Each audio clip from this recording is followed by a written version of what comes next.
So the one you're going in is probably the most famous one from here, I would have thought. It's one of the most famous ones in the country. We're pretty much 99.9% sure Nicolas Owen, the priest hole maker, built it, because there are only 2 hides in the country that are definitely his. None of those are here, but we suspect they're here. And it's the most comfortable because it's fully contained. There's no gaps of dust coming through the floorboards and things. So it's just more comfortable. It's 8 foot long, so I can lie down flat in it. I just can't stand in it. You can. I actually can. It's just about 5 foot high, so you could just. I told you about 5'2" or 5.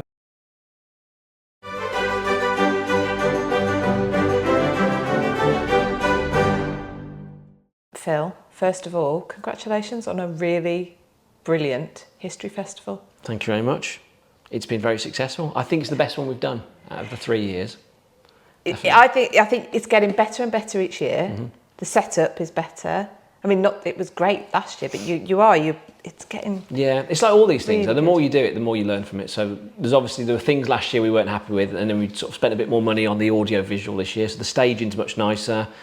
Microphones that actually work. Like they have done last year, but it's been a bit worrying because we've had to do it ourselves, where now we've got someone else doing it. So it's been really good. I'm really happy. I'm exhausted, but it's just great. Yeah, it's brilliant to see so many people, and so many people that don't live round here. I mean, people that are travelling all over to come to it. So it's bringing more people into little old sleepy Harvington Hall. Yeah.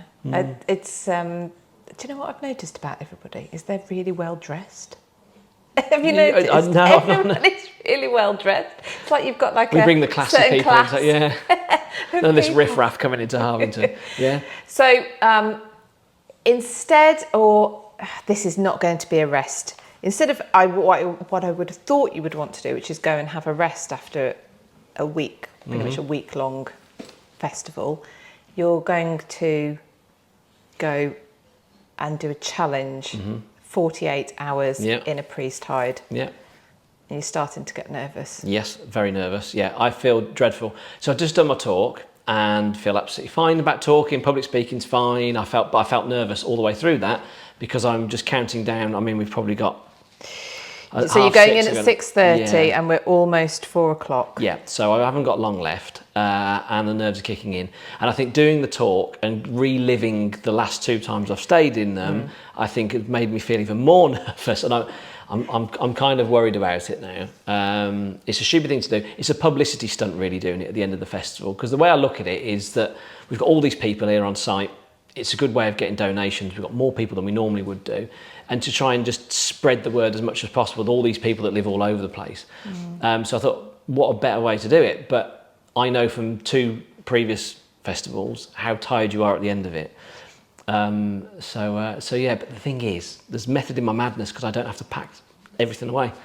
Do you know, I actually did think that. That's partly it. I mean, don't tell James. But the thing, yeah, because the few days after every festival, it's like we're taking the marquee, and we don't take them down. But we've got to be here. You've got to move things around because we move stuff around in the hall as well, taking all the tables and chairs down that we've got in some of the marquees and things. So I don't have to do any of that, thankfully. So it's quite strategic, then, actually. Yeah. So yes, because you mentioned there you've done it twice before. You did a 24-hour one, and then you did a 36-hour one.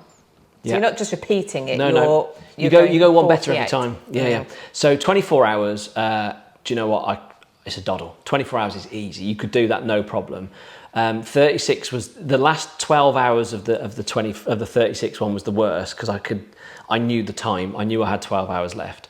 This one, to add another 12 hours on top, yeah, it's a long time. But as I said in the talk, I was originally going to do 72 hours. But a little voice in my head was like, don't do it. And I'm glad, because if I'd committed to 72, I'd have had to have done it. Yes. So 72 is crazy. 48 hours is crazy enough. So, and this is the last time, 100% the last time. 100%, yeah. Yeah, we'll see. So we should point out that Harvington Hall is a charity. So the reason you're doing this is to help the hall, raise money What projects have you got going on that this money is going to go towards? So we've just had a wall painting project, which we had funded. We had £50,000. It doesn't pay for all of it. There's little bits that we've got to put money towards. So we've done lots of work with the wall paintings. Recreated a scheme in one of the rooms, like over there, not far from here. There's there's a green leaf that's been found that you saw the other day. I'll show So all exciting stuff like that. So all of that, but it's maintenance. It's things behind the scenes that you don't see. So it's all things like boiler. We need a new boiler. They're not cheap in historic houses. Fire alarm work, all the stuff that people don't see, and it's the stuff that we need to pay for, and it's extortionate. And if we don't pay for it, then there's going to be problems. So it's just all the hidden costs that people don't see. And this year has just gone through the roof. Because the thing is with a historic property, you think, oh, we've done everything now. And then another year goes by and you realise something's not quite right, like some of the structure's not quite right, or like we've just had one of the doorways, one of our wonkiest door frames was still structurally moving, so we had guys in for a week propping it up basically. So it's things like that, they're just costs that you don't see, but it's making the house secure so you don't fall up. Because if you fell through the floor there, you'd have ended up in the ladies' toilet.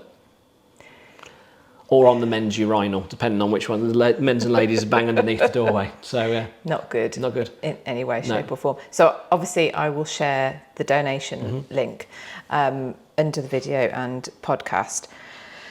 Okay, let's get into the bit that people really want to know about.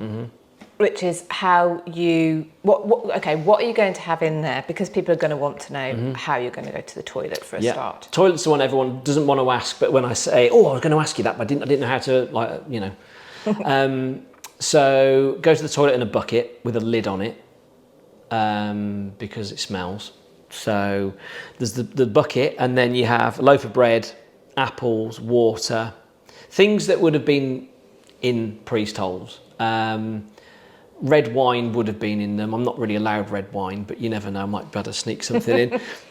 And that's it really, bare basic stuff. And you're literally in there in the dark, your own thoughts. People say, oh, you're going to read a book, you're going to listen to a podcast. It's like, no, I'm doing this like they did all those years ago. Because to me, what's the point of doing it? If you're just going to just sit in a room and just read your book, well, I might as well just lie in bed. So you need to put yourself through it like they would. But I think this time it's going to play more on my mentally, I'm going to struggle more because I am not prepared for it. I'm panicking about going in already, where the previous two times I've just gone, it's fine, because that's just the way I am. It'd be fine, no worries, I'm not really worried. But this time I'm panicking. So. You're panicking a bit. Have you got anything to lie on, or are you just on the floorboards? Yeah, I'm dressed like this in an Elizabethan pair of breeches and linen shirt. I normally put medieval clothes on because I find them warmer and more comfortable when I do it. But this time it's summer, so I'm like this. I've got a duvet to lie on, dressed like this. I've got a pillow, which is pretty much more than they had. Really, they'd have straw mattresses and things, maybe a little bit of straw, but not a lot in there at all. Well, let's talk about them, who you're alluding to, the priests who. These priest hides, like the ones at Harvington, were created for. Yeah. And for anyone who doesn't know, they were used in anger, not here, as far as we know, but by priests, and we have accounts of their experience. Do you think about them when you're in there? Time. Yeah. I like to relive their stories. I mean, there's loads. I mean, as I said in the talk, how no one has created a Hollywood film, because some of the stories that I was just saying now, and I was rushing through them really, but like they make films, like they're so incredible, like they're just not. It just doesn't seem real life. But yeah, we've got proper accounts of priests hiding, priestenders coming in, hearing all of them walking around you, doing all these, things, trying to rip floorboards up and all the rest of it. They just had to hide, but. Some priests were captured, some hides were very successful. So, you just have to make sure you're in a good one. If any priest had to hide at Harvington Hall, I mean, they're going to be safe. I mean, you've got 2 hiding places here, but priestenders are never going to find. So yeah, some are good, some are bad. We've got some bad ones, because the bad ones are the early. I mean, there's literally one beyond that door there. Some of the early ones are bad, but the one behind us, behind that door, is it's below a toilet, but that's just the access, isn't it? But above an oven, or behind the oven, isn't it? Above the bread oven in the kitchen. So the bread oven is basically, it's the oven, and then they've compacted earth above it so it doesn't roast the priest alive. But still must have got it still would have been hot. And the bread oven, of course, is on all the time because they're baking bread every day, and you don't want to let the oven go cold, so you're going to keep it warm. But what they've done in there, the 3 floorboards are propped up. Well, so there's a floorboard propped up against the wall, but it's 3 layers of timber thick, which means when you walk on it, it doesn't sound hollow. So that's what they've done to try and disguise the hide. It's a bad hide, but... So the one you're going in is probably the most famous one from here, I would have thought. The cantilever timber one in the library. Yeah. Why have you chosen that one? Well, I've chosen that. Firstly, it probably is. I mean, I like to say it's the most famous hiding place in the country. I think it probably is. If people think of priest holes and things, it's a bit like, I don't know if you went. Did you ever go to the gunpowder plot experience in London, the one opposite the tower when it was on? In the first room, they talk about Catholic persecution and how the gunpowder plot became a thing. And they've got a diagram of a hiding place with the beam open, and Derek and I were there and we were like, bloody nicked it. That's ours. I was like, I hope they haven't asked for permission for that. But yeah, so that I think it's probably the most famous one.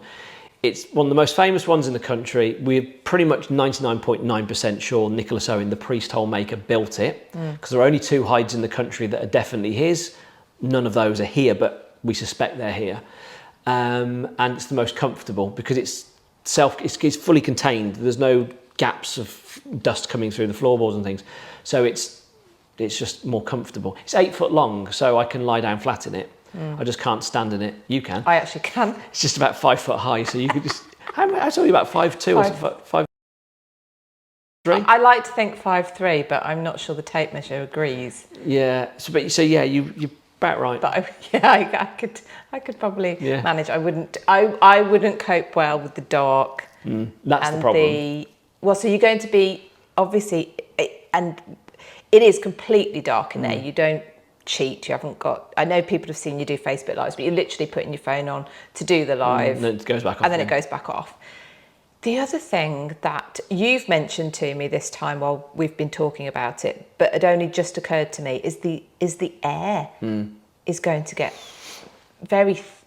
The air quality is dreadful in there. Yeah. Because there's no gaps, really, it is... Yeah, the air quality is not great. So it will feel a bit stuffy. And what I had to do last time, and I'll do it again, there's a little bit of the floor... the beam that's broken at the bottom, it doesn't let any light in because it's on a weird angle, but I can put my mouth next to it and breathe in. So that's what I was like lying the wrong end, because I normally go the other way around, and I just literally put my face to the beam to like suck air out of the outside. It's not like to the point I'm going to suffocate, but it's just the air's a bit stale. And that's going to get worse with you being in there longer. Yeah, and also the temperature as well. It's much warmer. I'm used to doing this. I did it in March the first year, and then the last time I did it in November, where it was colder inside the house than outside. So although it was cold, I could wrap myself up, but at least I felt like it was a bit fresher than what it is now. One of the first things that you notice when you come out is, I said this yesterday, didn't I, about the duvet thing. It sounds really stupid, but if you like hide under your, I don't know why, but like when you're a kid, you like put a light on under your duvet and you'd be playing things. And when you take it off, like the fresh air just hits your face. It's like, wow, it's really cold. And that's the same feeling you get after this sort of like real stale air. You sort of hit fresh air and you can feel it all on your face. It's a weird, very weird feeling. What's it like on your eyes when you come out? Eyes really bad. Eyes is, what it does is it plays tricks on your eyes. So after about 12 hours or so, you start seeing flashing lights. So I was lying with a wall behind me last time, and I could have sworn, like one of you, like your light you got there, it's almost like lights sort of coming on above my head. And you're like, what the hell's going on? But it's your eyes like desperately trying to find light. So these flashing lights, that they sort of appear and they just start going around. And I think it's just the strain on your eyes. I don't know. I think if you did it for a long period of time, it would affect your eyesight quite a bit. But thankfully, I put an LED candle on when I go to the toilet. So in case of accidents. Well, yeah, spillages. I mean, the great thing with this, I've just got buttons all the way down. It's nice and easy, but sometimes it's quite difficult. So yeah, we shall see. And we should point out that as well, in case anyone's worried about your safety, this is such a noise leaky house that I'm presuming if anything did happen, Yeah. you could just shout. If there's any problem, I can just open the beam. I just push it open. I've got a radio. I've got 2 walkie-talkies with me. One's always, I might need to take 3 in actually. I don't know how long they're going to last. So one's always on, and then I've got a spare if I need it. And then I'll just radio whoever's on. So there's always someone on site anyway. There's 2 or 3 people will be here all the time. I can open it, and people just periodically come and check me anyway. They'll just say, "You all right? And do you want anything?" Well, obviously I can't have anything, but like, you know, like, is there anything you need or whatever? So it'll be all right, it'll be fine. I've got every confidence, yeah. It will be fine. It will be fine, and hopefully you will raise a lot of money and people will be generous. Well, good luck. Thank you very much. I'm going in. Wish me luck. Good luck. Wave to him. Right, I shall see you lot On Tuesday. on Tuesday. Oh my god. I'll have a cup of tea ready. Again. Again. I think I've got everything.